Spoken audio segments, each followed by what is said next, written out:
One of those two alone will not get the job done. And nobody knows that better than our beloved Bill. Will everybody rise, please?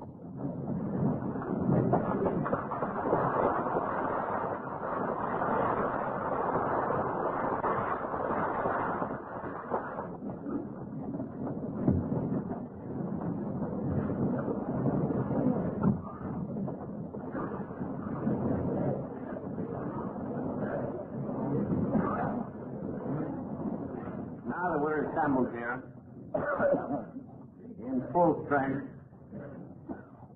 and in all the joy of this superb occasion, I first want to renew my thanks to all who have made it possible, to Jack and his committee, to each one of you, to the untold miles of travel that you've all made to be present,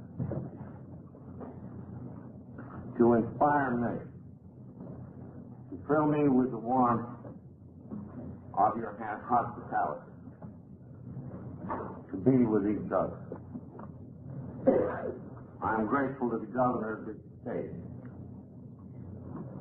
the mayor of this town, for their recognition that we are again not only area members, but citizens of the world. We once more belong, so these friends have said. I'm deeply grateful to this hotel and the owners of it, who have housed us, especially me, so superbly. Could you see that apartment I'm in, you'd wonder how the hell anybody could stay sober in it. It has bars.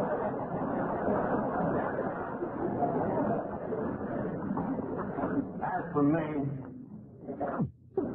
I come here in great gratitude, not only for the many tokens of your generosity and affection that I have received in the past, but for what you are making possible for my sponsor, Eddie, just as much the founder of AA as I, or any of the store without whom this thing couldn't have been. So again, I recall my deep gratitude, and I can find no better words to say it. I think I'm on the bill for tonight's show with a talk on the traditions, the 12 traditions of AA. But you know, drunks like women have the prerogative, or at least seize the prerogative, of changing their mind. Don't make any such thing.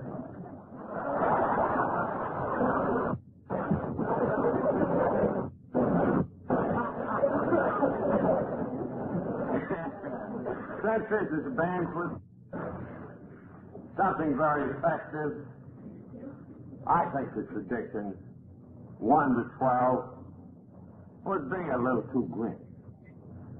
Might bore you a little. As a matter of fact, speaking of traditions, when they were first written back there in 1945 or 6, as sort of a tentative guide to help us to hang together and function, nobody paid any attention except a few beginners who wrote me what the hell mail about it. Nobody paid the slightest. But little by little, as these traditions got around, and we had our clubhouse squabbles, our group rifts, this difficulty and that, it was found that the traditions indeed did reflect experience and were guiding principles. So they took on a little more, and a little more, and a little more, so that today the average AA coming in the door learns at once what they're about, what kind of an outfit he really has landed in, by what principles his group and AA as a whole are going. But as I say the dickens with all that, I just like to spin some yarns, and they will be a series of yarns which cluster around the preparation of the good old book, Alcoholics Anonymous. Some people reading the book now, they say, well, this is the AA Bible. And when I hear that, it always makes me shudder. Because the guys who put it together weren't a damn bit biblical. I think sometimes, the drunks have an idea that these old-timers went around with almost visible halos and long gowns, and they were full of sweetness and light. Oh, boy, how inspired they were. Oh, yes. But wait till I tell you. I suppose the book yarn really started in the living room of Doc and Annie Smith. As you know, I landed there in the summer of '35. A little group called Hall. I helped Smithy briefly with it, and he went on to found the first AA group in the world. And as with all new groups, it was nearly all failure. But now and then, somebody saw the light, and there was progress. Tempered, I got back to New York, a little more experience. The group started there. And by the time we got around to 1937, the thing had leaked a little over into Cleveland, and it began to move south to New York. But it was still, we thought in those years of flying blind, a flickering candle indeed that might at any moment be snuffed out. So on this late fall afternoon in 1937, Smithy and I were talking together in his living room and sitting there by the gas log. And we began to count notes. How many people had safe drive in Akron, in New York, maybe a few in Cleveland? How many had safe drive and for how long?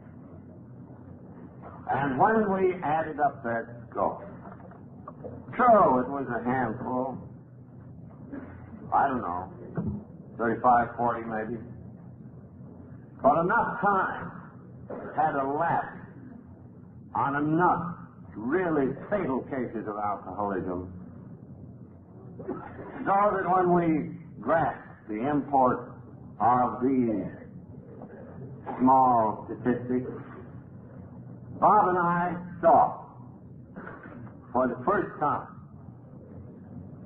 that this thing was going to succeed.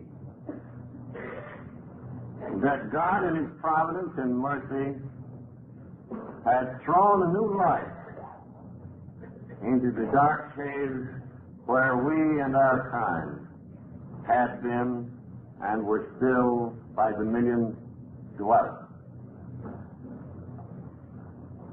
I never can forget the elation and ecstasy that seized us both.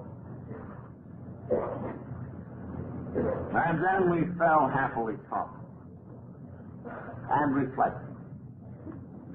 We reflected that, well, a couple of score of them, but it's taken 3 long years. There's been an immense amount of failure, but a long time has been taken just to sober up this handful. How could this handful carry this message to all those who still didn't know? Not all the drunks in the world could come to Akron or to New York. How could we transmit our message to them? By what means? Maybe we thought we should go to the old-timers in each group, or send them nearly everybody, find a sum of money, somebody else's money, of course, and say to them, well, now take a sabbatical year off your job, if you have any, and you go to Keokuk and to Omaha and to Chicago and to San Francisco to Los Angeles and wherever it may be, and you give this thing a year and get a group started.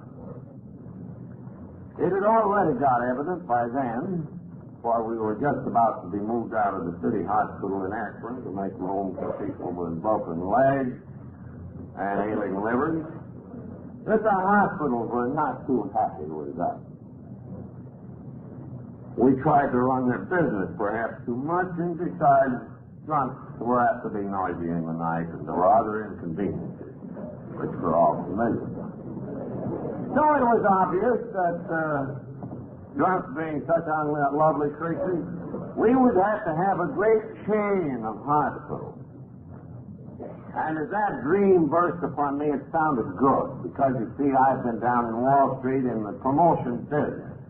And I remember the great sums of money that were made as soon as people got this chain idea, you know, the chain drugstores, the chain grocery store, the chain dry goods store. Why not chain drunk tanks and let us make the dough? So we needed some missionaries, subsidized.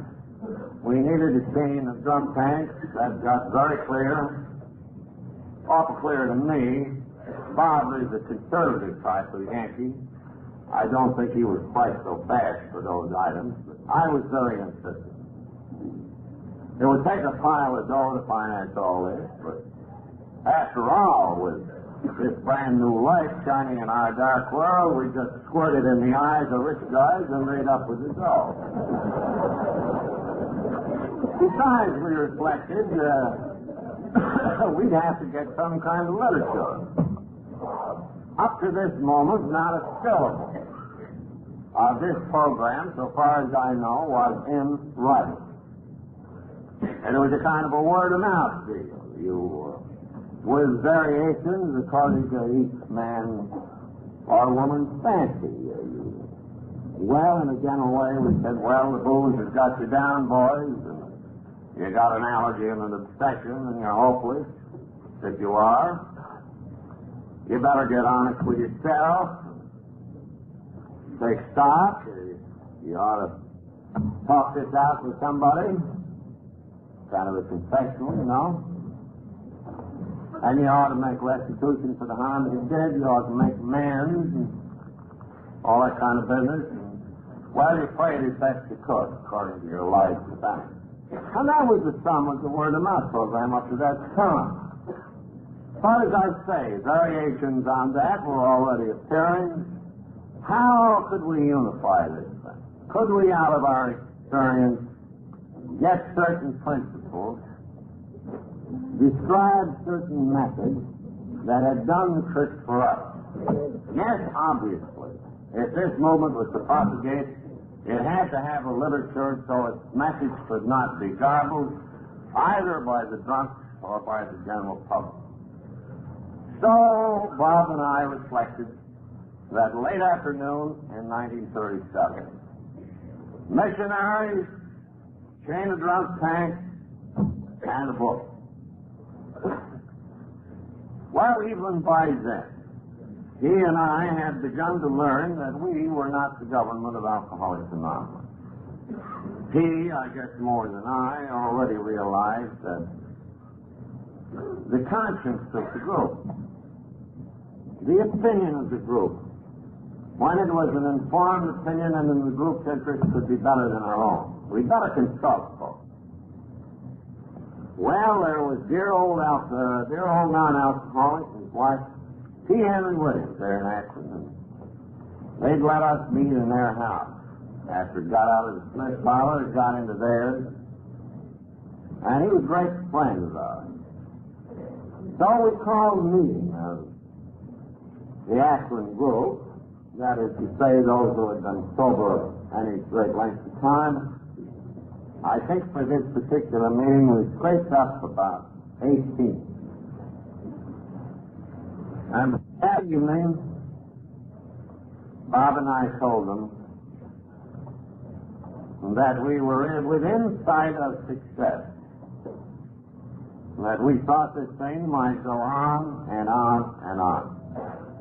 that a new light, indeed, was shining in our dark world. But how could this light be reflected and transmitted without being distorted and dark? And at this point, they turned the meeting over to me, and being a salesman, I set right to work on them drunk tanks and subsidies for the missionaries. I was pretty poor then. And we touched on the book. And group conscience consisted of 18 men, good and true. And the good and true men, you could see right away, were damn skeptical about it all. Almost with one voice, they chorused, "Let's keep it simple." This is going to bring money into this thing. This is going to create a professional class. We'll all be ruined. Well, I countered, that's a very good argument. Lots to what you say. But even within gunshot of this very house, alcoholics are dying like flies.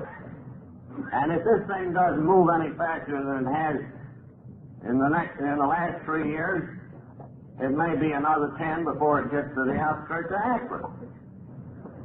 How in God's name are we going to carry this message to others? We've got to take some kind of change. We can't keep it so simple it becomes an anarchy and gets complicated. We can't keep it so simple it won't complicate itself. And we got to have a lot of money to do these things. So exerting myself to the utmost, which was considerable in those days,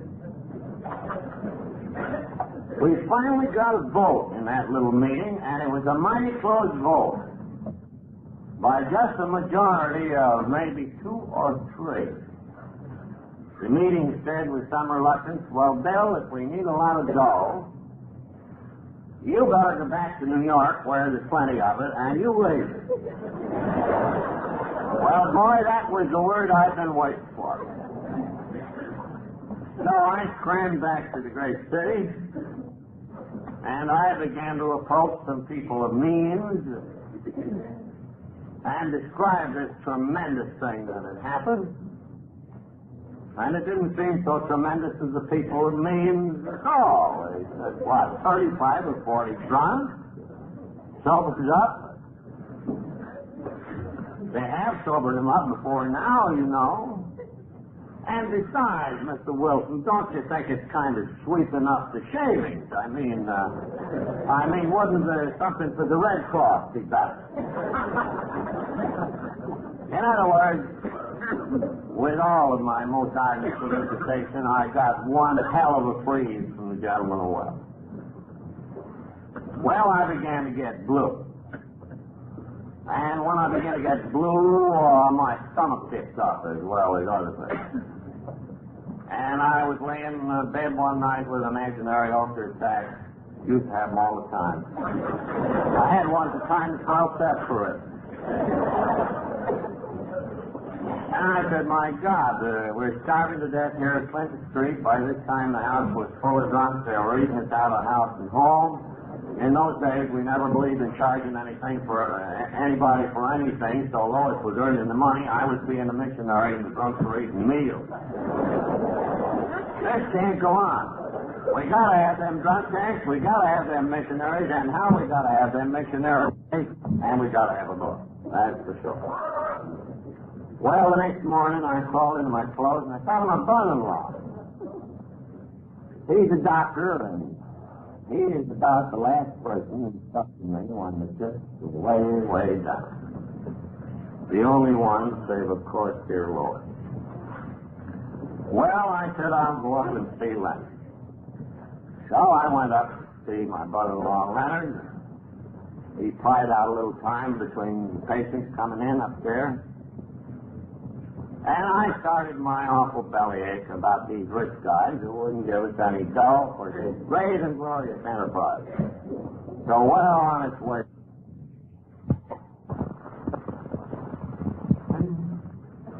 And it seems to me that somehow he was tied up with the Rockefeller family and their charity. And if you want to, we'll call up the Rockefeller offices and see if there is such a man, and if there is he alive, and will he see us? Would you like me to do that? Well, I hadn't tried the Rockefeller office, so I said, well, sure, give him a ring.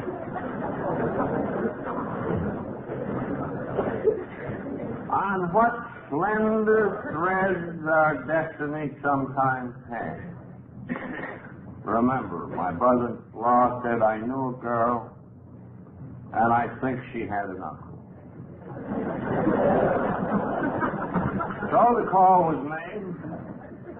Instantly, there came onto the other end of the wire the voice of dear Willard Richards, one of the loveliest Christian gentlemen that I have ever known.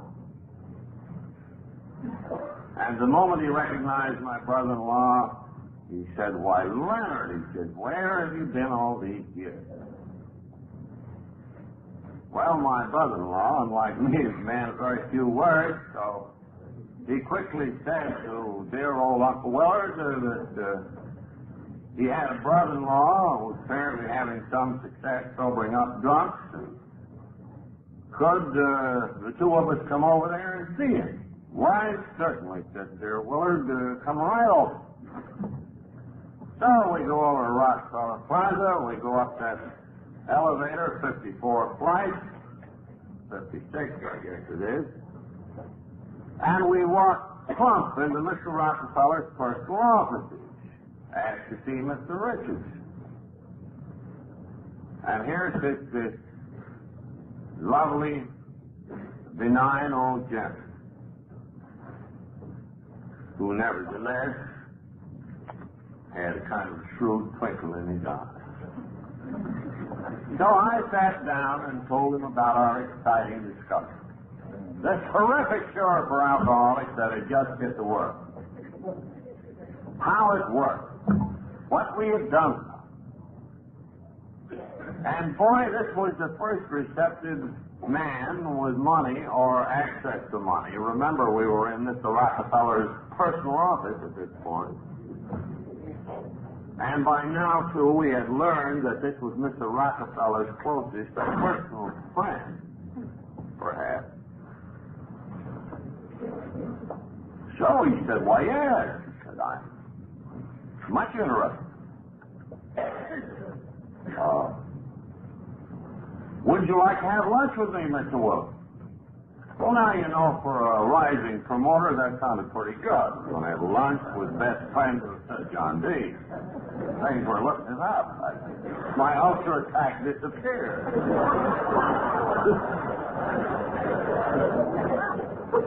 So I had lunch with the old gentleman, and we go over this thing again, and boy, he's so warm and kind and friendly. Right at the close of lunch, he said, well, now, Mr. Wilson, or Bill, if I can call you that, said, wouldn't you like to have a lunch meeting with some of my friends? There's Frank Amos. He's in the advertising business, but he was on a committee that recommended Mr. Rockefeller drop the prohibition business.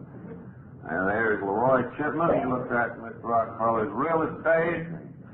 There's Mr. Scott. He's chairman of the board up at the Riverside Church. And he's got a number of people like that. I believe they'd like to hear this story. So a meeting was arranged, and it fell upon a winter's night, late 1937. And the meeting was at 30 Rockefeller Plaza. We called in post-haste a couple of drunks from Akron, Smithy included, of course, heading the procession. I came in with the New York contingent, 4 or 5.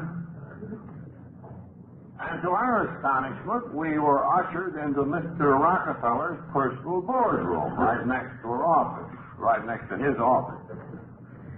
And I thought to myself, well, now this place is really getting hot. And indeed, I felt very much warm when I was told by Mr. Richardson that I was sitting in a chair just vacated by Mr. Rockefeller. I said, well, now we really are getting close to the bankroll. Old Doc Silford was there that night, too. And he testified what he had seen happen to these new friends of ours.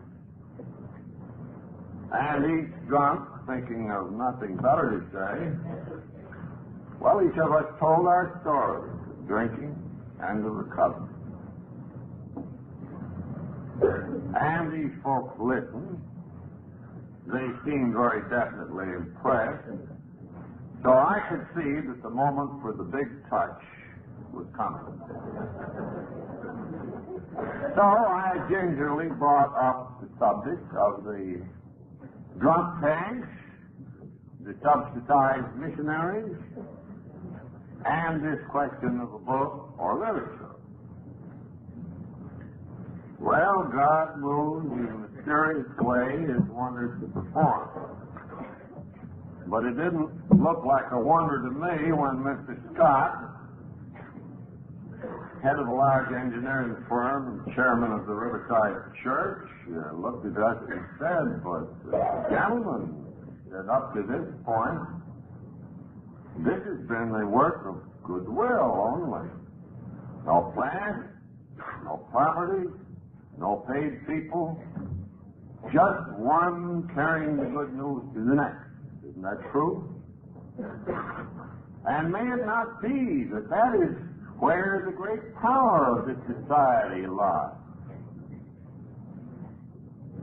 Now, if we subsidize it, might it not alter its whole character? We want to do all we can. We're gathered for that. But would it be one? Well, then the salesmen all gave Mr. Scott the rush. And we said, why? Mr. Scott, there are only 40 of us. It's taken 3 years. Why, millions, Mr. Scott, will rot before this thing ever gets sold unless we have money and lots of it. And we made out our case at last with these gentlemen, with missionaries, the drunk tanks, the Lord. So one of them volunteered to investigate us very carefully. And since poor old Dr. Bob was harder up than I was, and since the first group and the typical community situation was in Akron, we directed their attention out there. And Frank Amos, still a trustee in the foundation, at his own expense, got on a train, went out to Akron, made all sorts of preliminary inquiries around town about Dr. Bob. All the reports were good except that he was a drunk, had recently got over. He visited the little meeting out there. He went to the Smith's house. And he came back with what he thought was a very modest project.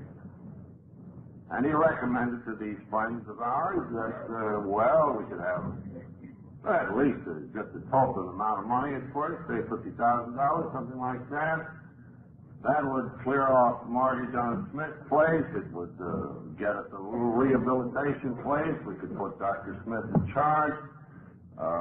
We could subsidize a few of these people briefly until we got some more money, and we could, it would start the chain of hospitals. We'd have a few missionaries. We could get busy on the book, all for mere $50,000. Well, considering the kind of money we were backed up against, that did sound a little small, but, one thing leads to another. It sounded real good. We were real glad. Mr. Willard Richardson, our original contact, then took that report into John Day. Junior, as everybody called him. And I since heard what went on in there.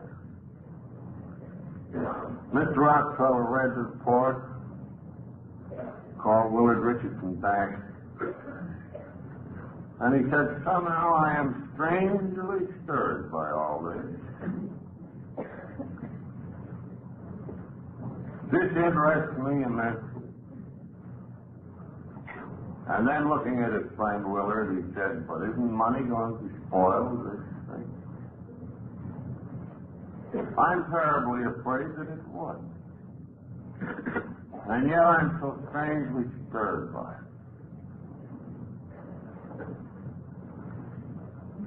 Then came another turning point in our destiny. When that man whose business is giving away money said to Lord Richardson, "No," he said, "I won't be the one to spoil this with money. You say these two men who are heading it are a little strapped. I'll put $5,000 in the Riverside Church Treasury. You folks can form yourselves into a committee and draw on it as you like. But please don't ask me for any more. But I want to hear what goes on."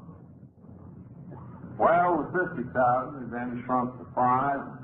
We raised the mortgage on Smithy's house for about $3,000. That left $2,000, and Smithy and I commenced chawing on that $2,000.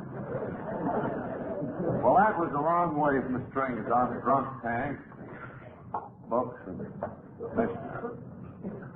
What in thunder would we do? Well, we had more meetings with our newfound friends. Amos, Richardson, Scott, Chiplin, and those fellas who stuck with us to this day, some of them now being gone. And in spite of Mr. Rockefeller's advice, we again convinced these folks that this thing needed a lot of money. What could you do without it? So, one of them proposed, well, why don't we form a foundation, something like the Rockefeller Foundation? Well, I said, I hope it'll be like that with respect to money. And then one of them got a free lawyer from Ely Hill Root's firm who was interested in the thing.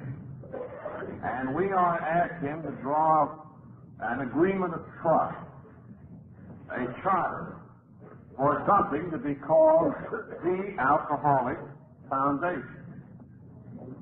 Why we picked that one, I don't know. I don't know whether the foundation was alcoholic. It was the Alcoholic Foundation. Not the Alcoholics Foundation, no. And the lawyer was very much confused because in the meeting in which we formed the foundation, we made it very plain that we drunks did not wish to be in the majority. We felt that there should be non-alcoholics on the board, and they ought to be in a majority of one. Well, indeed, said the lawyer, what is the difference between an alcoholic and a non-alcoholic? And one of our smart drunks says, well, that's the same. A non-alcoholic is a guy who can drink, and an alcoholic is a guy who can't drink. Well, said the lawyer, how do we state that legally? I wouldn't know. So at length we had a foundation and a board, which I think then was of about 7, consisting of 4 of these new friends, including my brother-in-law, Mr. Richards and Chiplin Amos, and some of us drunks. I think Smithy went on the board, but I kind of coyly stayed off it, thinking, well, it would be more convenient later on. So we had this wonderful new foundation. These friends, unlike Mr. Rockefeller, were told that we needed a lot of dough. And so our salesmen around New York started to solicit the money. Again, from the very rich. And we had a list of them, and we had credentials and letters from friends of Mr. John C. Rockefeller. How could you miss? I asked you, sir. The foundation had been formed in the spring of 1938, and all summer we solicited the rich. Well, they were either in Florida, or they preferred the Red Cross, or some of them thought the drunks were disgusting. And we didn't get 1 damn cent in the whole summer of 1938. Praise God.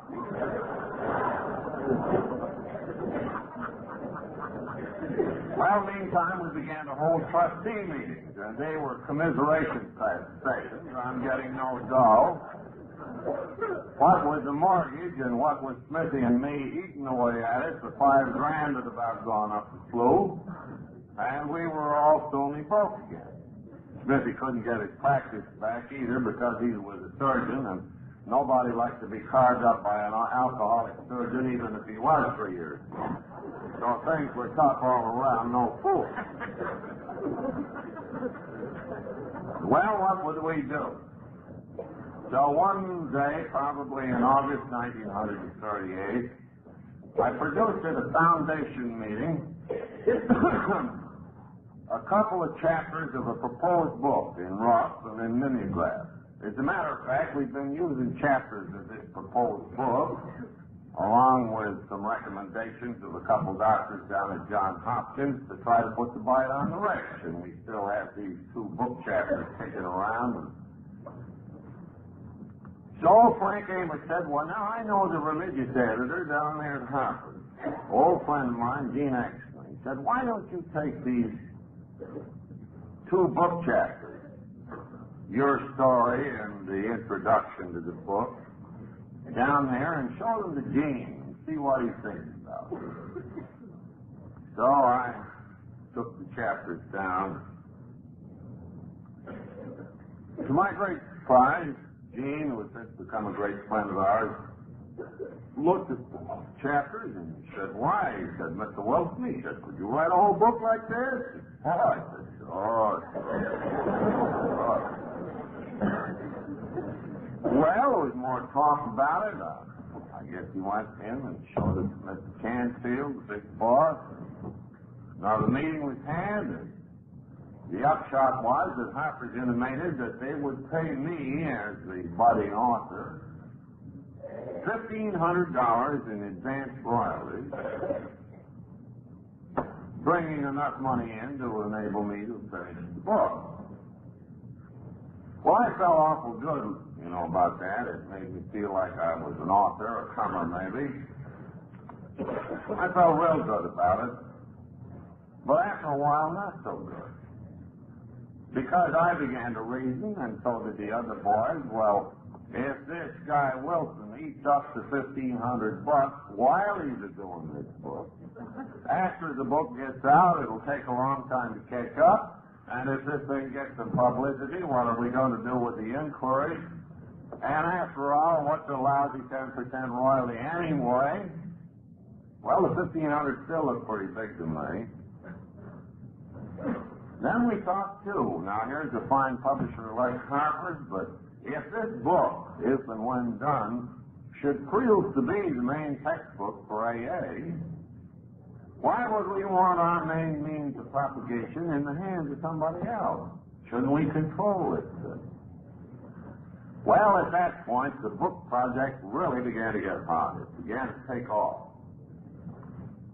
Why? We said what we ought to do is to form a book company, a publishing company, a corporation.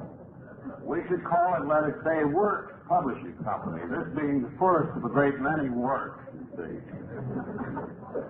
And we could sell stock certificates to all the drunks, get some money coming in, support the author and the guy who collected the money and the gal who would help me on the book while this was going on. Well, we took this idea to the next trustees meeting, and they all shook their heads, and they went out and made some more inquiries, and we had another trustees meeting. They'd gone to some publisher friends, and the publisher says, well, these authors, they all got the crazy idea that they can publish their own books, but it ain't so. We don't believe it. Well, then we had kind of an alcoholic rebellion. We said to our friends, well, after all, you didn't produce any dough, we think we'll try this on separate from the foundation. So I had a guy helping me on this thing who had red hair, 10 times my energy, and some promoter he was. He said, Bill, this is simple. Come on with me. We walk into a stationery store, we buy a head of blank stock certificates, we write across the top of them, Works Publishing Company, par value, $25. So we take a pad of these stock certificates. Of course, we didn't bother to incorporate it. That didn't happen for several years. We took these pad of stock certificates to the next AA meeting, where you shouldn't mix money with spirituality, you know. And we said to the drunks, well, look, this thing is going to be a cinch. Parker, you'll take a third of this thing for services rendered. I, the author, I'll take a third for services rendered, and you can have a third of these stock certificates, par 25, if you'll just start paying up on your stock. If you only want one share, it's only $5 a month, 5 months, see? And the drunk all gave us a stony look. What the hell? You mean to say you're asking us to buy stock in a book that you ain't written yet?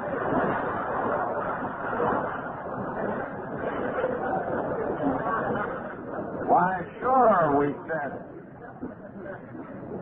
If Harper's will put money in this thing, why shouldn't you? Harper said it's going to be a good book. But the drunk still gave us the stony stick. No soap. Well, we had to think up some more art. So we said, well, we've been looking about the printing cost of the books, boys. We get a book here, 400, 450 pages, it all sells for about $3.50. Now, back in those days, we found on inquiry from printers that $3.50 book could be printed for 35 cents. Making 1,000% profit. Of course, we didn't mention the other expenses, just the printing cost. So, boys, just think of it. When these books move out in carload lots, we're printing them for 35 cents and we're selling them direct mail. $3.50. How can you lose? The drunk still gave us stony stick. No stone. Well, we figured we had to have a better argument than that. Harper said it was a good book. We could print them for 35 cents and sell them for $3.50. But how are we going to convince the drunks that we could move carload lots? Millions of dollars. So we get the idea we'll go up to the Reader's Digest. And we got an appointment with Mr. Kenneth Payne, managing editor up there. Gee, I never forget the day we got off the train up to Pleasantville, went over to his office, ushered in. We excitedly told him the story of this wonderful budding society. We dwelled upon the friendship of Mr. Rockefeller and Harry Emerson Fosdick. We were traveling in good company, Mr. Payne. And the society, by the way, was about to publish a textbook, then in process of being written. And we were wondering, Mr. Payne, if this wouldn't be a matter of tremendous interest to the Reader's Digest. Having in mind, of course, that the Reader's Digest had a circulation of 12 million readers. And if we could only get a free ad of this coming book in the Reader's Digest, we really would move something, you see? We really would move something, you see? Well, Mr. Payne said, this sounds extremely interesting. And I like this idea. Why? I think it will be an absolutely ideal piece for the Digest. Well, how soon do you think this new book will be out, Mr. Wilson? Well, I said we got a couple chapters written, and said if we can get right at it, Mr. Payne, probably this being, let us say, October, we ought to get this out by April next May. Why, Mr. Payne said, I'm sure the Digest would like a thing like this, Mr. Wilson. He said, I'll take it up with the editorial board. And he said, when the time is right, and you get all ready to shoot, come on up and we'll put a special feature writer on this thing and we'll tell all about your style. And then my promoter's friend said, but Mr. Payne, will you mention the new book in the piece? Oh, yes, Mr. Payne mentioned the new book. That's all we need. Then we went back to drunks and said, now look, boys, there are positively millions in it. How can you mix? Harper says it's going to be a good book. We buy them for 35 cents from the printer. We sell them for $3.50. The Reader's Digest is going to give us a free ad in a piece, and boys, they'll move out by the carload. How can you miss? And after all, we only need $4,000 or $5,000. So then we began to sell the shares of Work Publishing, not yet incorporated, par value $25. $5 a month to poor people. Some people could buy as many as one guy bought 10 shares. We sold a few shares to non-alcoholics. And my promoter friend, who was to get a third interest, was a very important man in this transaction because he went out and kept collecting the money from the drunks so that little Ruthie Hawk and I could keep working on the book, and so Lois would have some groceries, although she was still working in that department store. So the preparation started. And some more chapters were done, and we went into AA meetings in New York with these chapters in the rough. Well, it wasn't like chicken in the rough. The boys didn't eat those chapters up at all. I suddenly discovered that I was in a terrific whirlpool of argument. I was just the umpire, and finally had to stipulate, well, boys, over here you got the holy rollers who say we need all the good old-fashioned stuff in the book, and over here you tell me we got to have a psychological book, and that never cured anybody, and they didn't do much with drugs in the missions. So I guess you'll have to leave me just to be the umpire. I'll scribble out some roughs here and show them to you, and let's get the comments in. So we fought, bled, and died our way through one chapter after another. We sent them out to Akron, and they were peddled around, and there were terrific hassles about what you do in this book and what not. Meanwhile, we set drunks writing their stories, or having newspaper people that we had write stories for them to go in the back of the book. We had an idea we'd have a text, and then we'd have stories all about the drunks who were staying sober in the back. Move it up. So then came that night when we were up around that chapter 5. As you know, I'd gone all on about myself, which was natural after all. And then we did a little introductory chapter, and we dealt with the agnostic, and we described alcoholism, but boy, we finally got up to the point where we really had to say what the book was all about and how this deal worked. Well, as I told you, this was a 6-step program then. On this particular evening, I was lying in bed in Clinton Street wondering what the deuce this next chapter would be about. The idea came to me, well, we need a definite statement, a concrete principle that these drunks can't wiggle out from. Can't be any wiggling out of this deal at all. And this 6-step program has 2 big gaps in between. They'll be wiggling out. Moreover, if this book goes out to distant readers, they have got to have an absolute explicit program by which to go. Well, while I was thinking these thoughts, and while my imaginary ulcer was paining me, and while I was mad at hell at these drunks because the money was coming in slow, some had to stock and weren't paying up, a couple of guys come in and they gave me a big argument, and we yelled and shouted, and I finally went down and laid on the bed with my ulcer, and I said, poor me. Well, it was a pad of paper by the bed, and I reached for that, and I said, well, now you got to break this program up into small pieces so they can't wiggle out. So I started writing, trying to bust it up into little pieces. And when I got the pieces set down on that piece of yellow paper, I put numbers on. And was rather agreeably surprised when it came out at 12.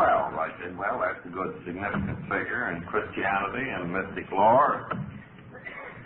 Then I noticed that instead of leaving the God idea to the last, I got it up front, but I didn't pay much attention to that. Looked pretty good. Well, the next meeting comes along. I'd done going on beyond the steps, trying to amplify them and write that chapter, and I took that chapter with the steps in the meeting, and boy, pandemonium broke loose. What do you mean by changing the program? What about this? What about that? This thing is overloaded with God. We don't like this. You got these guys on their knees. Stand them up. This thing, a lot of these drunks are scared to death of being God. Then let's take God out of it entirely. Such were the arguments we had. Well, out of that terrific hassle about the 12 steps, there did come a 10th strike. That argument caused the introduction of a phrase which has been a lifesaver by thousands. It was certainly none of my doing.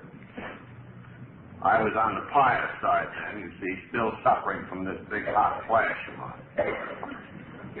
The idea of God as you understand Him came out of that perfectly ferocious argument. And we put that into the steps. Well, little by little, the thing ground down, little by little, the drunks put in the money, and we kept an office open over in Newark, which was the office of a defunct business that I tried to establish my friend in. The money ran low at times, though, and little Ruthie Hot worked for no pay. We gave her plenty of stock in the works publishing, of course. You know, all you had to do was tear it off the pad, par 25, have a week's salary here.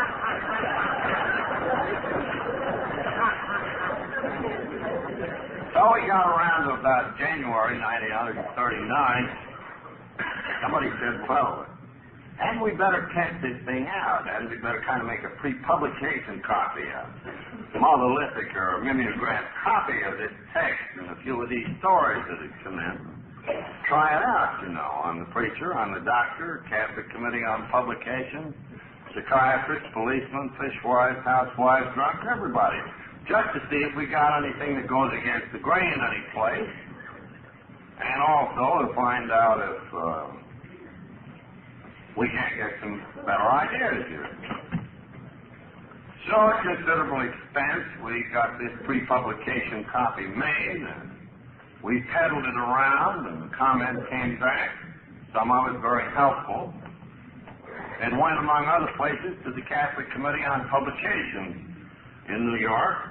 And at that time, we had only one Catholic member to take it there, and he just got out of the asylum and hadn't done anything to do with preparing the book. And to our great surprise, it's promising people something later on.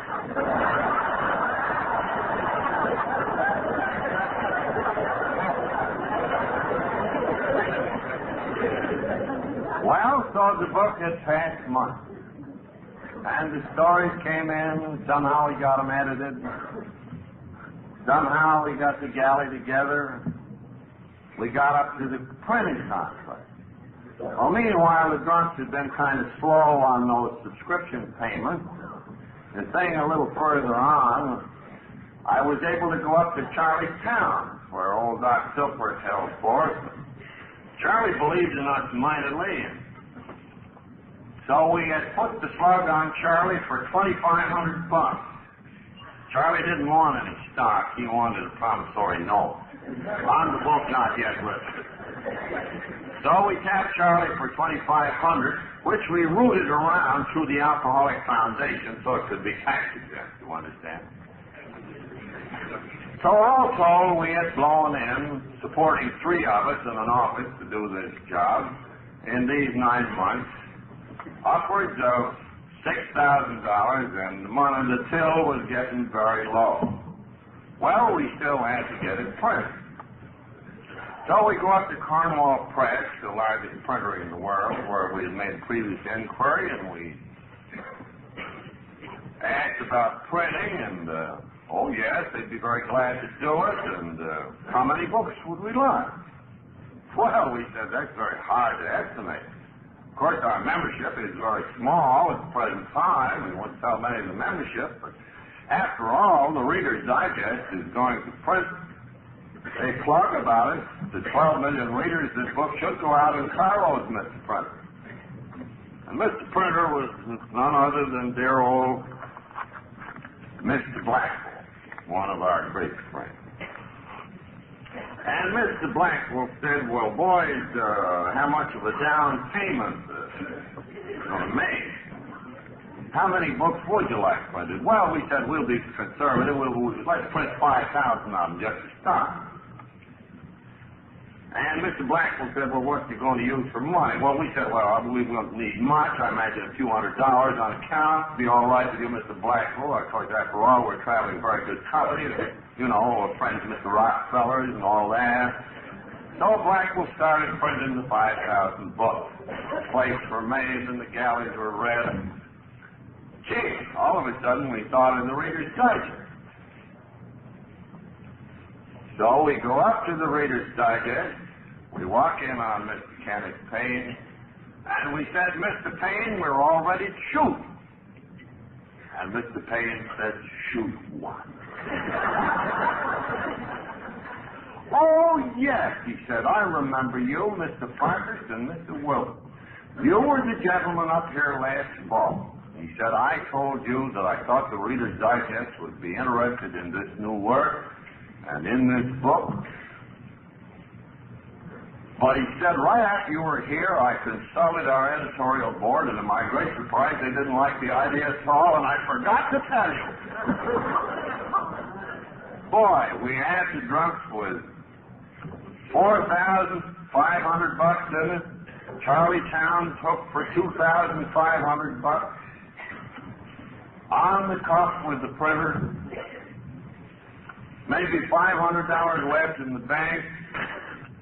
What in the deuce would we do? Well, this fellow Morgan Ryan, the good-looking Irishman that had taken the book over to the Catholic Committee on Publication, had been, in earlier time, a good ad man. He said, I know Gabriel Heater. And Gabriel Heater is putting on these 3-minute heart plug programs on the radio. He said, I'll get an interview with Gabriel Heater. Maybe he'll interview me on the radio about all this. So our spirits rose once again. And then all of a sudden, we had a big chill. We thought, well, supposing this Irishman got drunk before Heater interviewed him.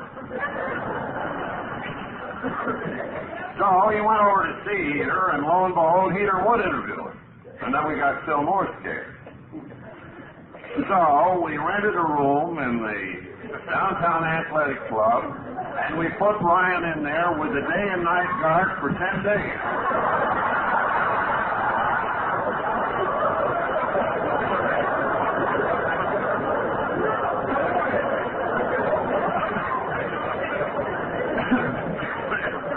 Meanwhile, boy, our spirits rose again. We could see those books just going out in carloads. Then my promoter friend said, well, look, there should be a follow-up on a big thing like this Heater interview. He said it'll be heard all over the country, national network. Now, he said, I think, folks, that the big market for this book are the doctors, the physicians. And he said, I suggest that we pitch the last $500 we got in the Treasury on a postal card shower, going to every physician east of the Rocky Mountains. And on the postal card we will say, hear all about Alcoholics Anonymous on Gabriel Heater's program. Send $3.50 for the book Alcoholics Anonymous. Sure for alcoholism. So we spent the last $500. The postal card shower went out. They managed to keep Ryan sober, although he since hasn't made it. All the drunks had their ears glued to the radios. The group market in Alcoholics Anonymous was already saturated because, you see, we had 49 stockholders and they'd all got a book free. And then we had 28 guys with stories and they all got a free book, so we'd run out the AA market. But we could see it moving out in carloads to these doctors and their patients. Sure enough, Ryan is interviewed. Peter pulls out the old tremolo stop, and we could see them book orders coming back in Carver. Well, we just couldn't wait to go down to old post office box 658, Church Street Annex. The address printed in the back of the old book. We hung to it for about 3 days, and then my friend Hank and little Ruthie Hawk, that some of you remember, and I went over, and we looked in box 658. It wasn't a locked box. You just looked through the glass. And we could see in there a few of these postal cards. I had a terrible sinking sensation. But my friend, the promoter, he said, "Wait, Bill." He said, "They can't put all that stuff in the box." He said, "They got mail bags full of it out there."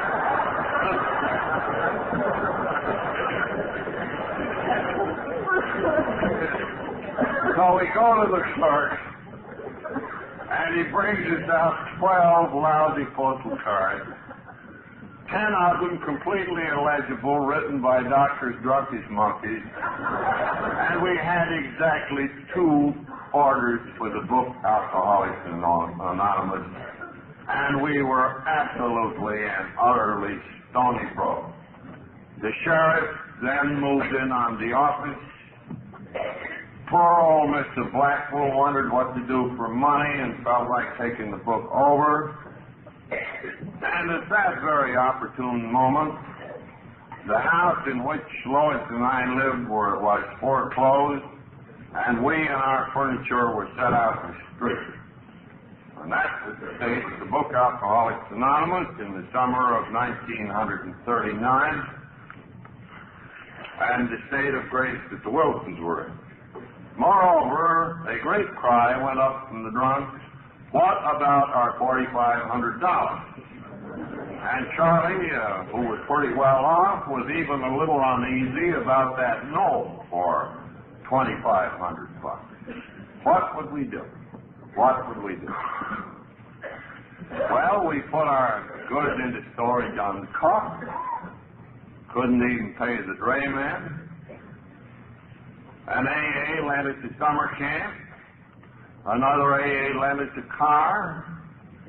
The folks around New York began to pass the hat for groceries for the Wilsons, for which they supplied us $50 a month.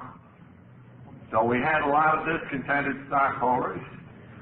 $50 a month, a summer camp and an automobile with which to revive the falling fortunes of the book Alcoholics Anonymous.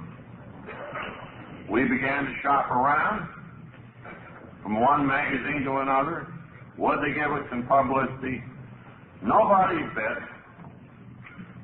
And it looked like the whole dump was going to be foreclosed. Book, office, Wilson's, everything. When one of the boys in New York, who happened to be a little bit prosperous at the time and who had a fashionable clothing business on Fifth Avenue, which we learned was mostly on mortgage, having drunk nearly all of it up, one of those guys, Bert Taylor, saved us. I went to Bert one day and I said, "Bert, there is a promise of an article in Liberty magazine. I just got it today. But it won't come out until next summer, next September. It's going to be called Alcoholics and God. It'll be printed by Liberty magazine, Fulton editor, Fulton Hausler, the then editor. And Bert, when that piece is printed, why, these books will go out in carload lots. We need $1,000 real bad to get it through the summer." Well, Bert says, you're sure that article's going to be printed, aren't you? "Oh, yes, that's fine." Well, he said, "Okay." He says, "I haven't got the dough," but he said, "There's a man down in Baltimore, Mr. Cochran, he's connected with the Wet and Dry forces." And, well, I said, "Bert, this Wet and Dry, Bert said, you ain't going to be fussy where you get this stuff." "He's a customer of mine. He buys his pants in here." "Let me call him up." So Bert gets on long-distance phone with Mr. Cochran in Baltimore, very wealthy man, and he said, "Mr. Cochran," he says, "from time to time, said, I mentioned this Alcoholic Fellowship, which I belong. Mr. Carter said, yes, Mr. Taylor. Well, Bert said, Mr. Cochran, our fellowship has just come out with a magnificent new textbook. Sure cure for alcoholism, Mr. Cochran. It's something that we think that every public library in America should have. And Mr. Cochran, the retail price of the book is $2.50, but Mr. Cochran, if you just buy a couple of thousand of those books and put them in the large library, of course, we would sell for that purpose at a considerable discount. Well, Mr. Cochran said he didn't think he'd care to do that. And then Bert said, well, Mr. Cochran, some publicity will come out next fall about this new book, Alcoholics Anonymous, but in the meantime, the books are moving rather slowly, and we need, say, $1,000 to tide us over. And would you loan the Works Publishing Company $1,000? Well, said Mr. Cochran, what does this balance sheet look like, this Works Publishing Company? And after he learned what the Works Publishing looked like, Mr. Cochran said, no thanks. So then Bert said, well, now, Mr. Cochran, you know me. Would you loan the money to me on the credit of my business? Why, certainly, Mr. Cochran said, send down your note, Mr. Taylor. So Bert hocked the business that a year or two later was to go broke anyway, to save the book Alcoholics Anonymous, turned $1,000 over to us. We lasted till the Liberty article came in. 1,000 inquiries, 800 inquiries came in as a result of that. We moved a few books. We barely squeaked through the year 1929. But in all this period, we heard nothing from John D. Rockefeller. Meanwhile, there had been foundation meeting after foundation meeting. Too bad we were having such a hard time, but no dough. When all of a sudden, in about February 1940, Mr. Richardson came to a trustees meeting and he said, I have great news. Mr. Rockefeller, who we hadn't heard from since 1937, we were told had been watching all the time with immense interest. Moreover, Mr. Rockefeller would like to give this fellowship a dinner, to which he would invite his friends to see the beginning of this new and promising society. And then Mr. Richardson produced the invitation list. And here was the president of the Chase Bank and Wendell Willkie and all kinds of very prominent people, many of them extremely rich. I mean, a quick look at the list, I figure would add up to a couple of $1 billion. So we thought maybe, at last, there would be some money inside. So the dinner came. And we got Harry Emerson Fosdick, who had reviewed the AA book down there. He gave us a wonderful plug. Foster Kennedy came and spoke on the medical attitude. He'd seen a very hopeless gal, Marty Mann, recover, one of his patients.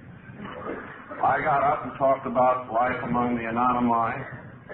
And the bankers, assembled 75 strong and in great wealth, sat at the table with the alcoholics. Well, the bankers had come probably as a sort of a command performance, and they were a little suspicious that perhaps it was another prohibition deal. But they warmed up under the influence of the alcohol.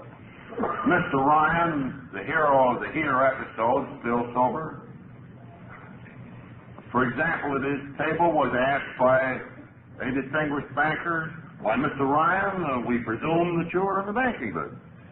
Mr. Ryan said, not at all, sir. I'm just out of Greystone Asylum.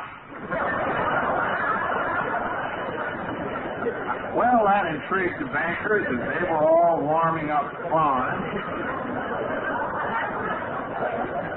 But unfortunately, Mr. Rockefeller couldn't get to the dinner. He was sick, actually, quite sick that night.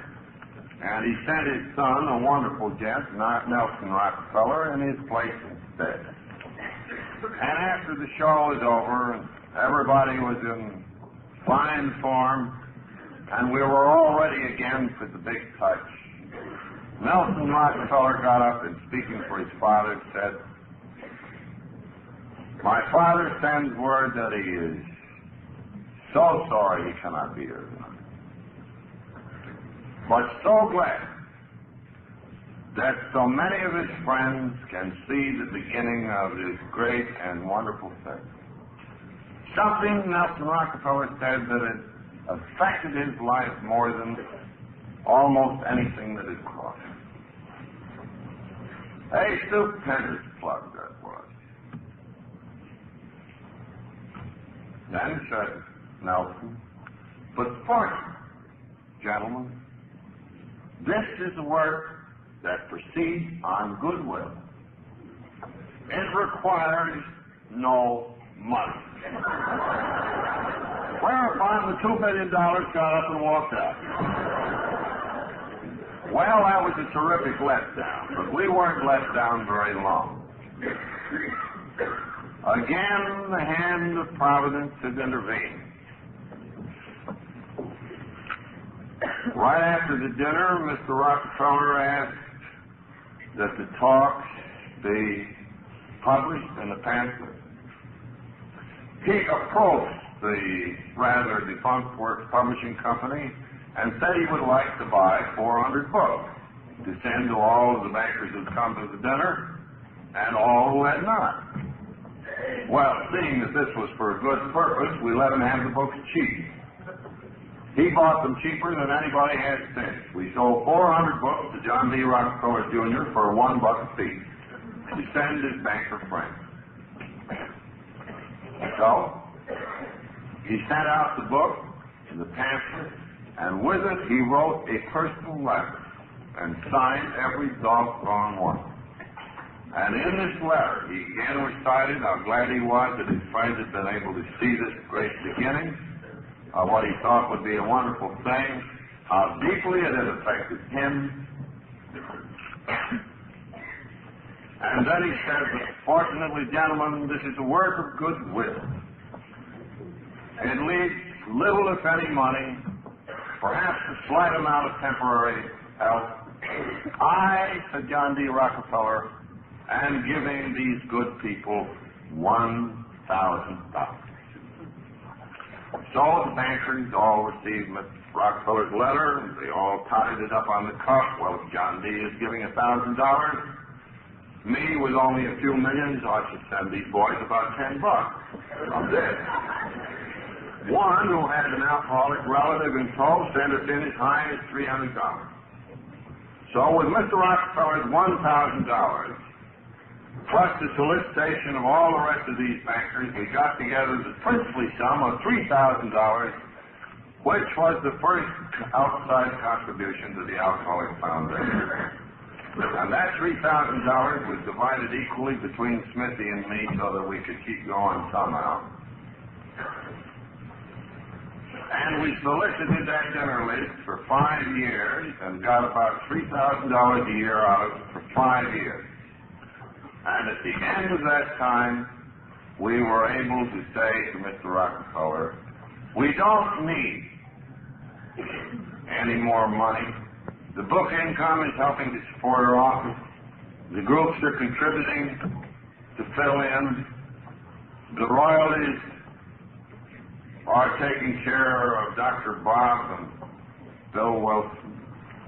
We don't need any more money."